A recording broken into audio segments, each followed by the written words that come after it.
আসসালামু আলাইকুম রহমতুল্লাহ বারাকাতু। খেলা দেখতে আসছি হচ্ছে দোহারের সব থেকে বড় মাঠে অর্থাৎ শাইনপুকুর মাঠে। এই মাঠে তারা একটা টুর্নামেন্টের আয়োজন করছে। সেই টুর্নামেন্টের আজকে দ্বিতীয় সেমিফাইনাল, অর্থাৎ যে দল জিতবে সেই দল ফাইনাল উঠে যাবে।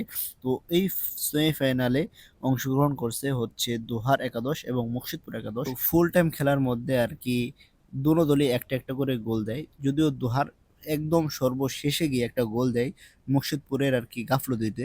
তো 1-1 হওয়ার কারণে টাই ব্রেকার হয়। তো টাই ব্রেকারের ফলাফলটা কি হয় চলেন আপনাদেরকে তা দেখাই।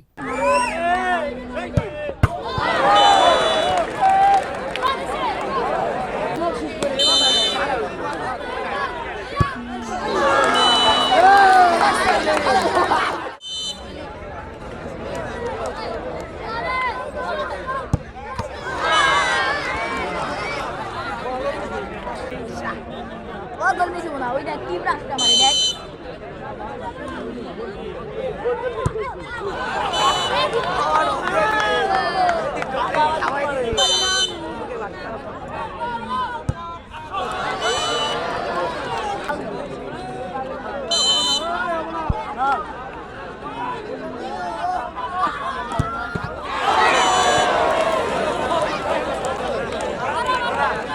ফিরানোর পর হয়ে গেছে গা।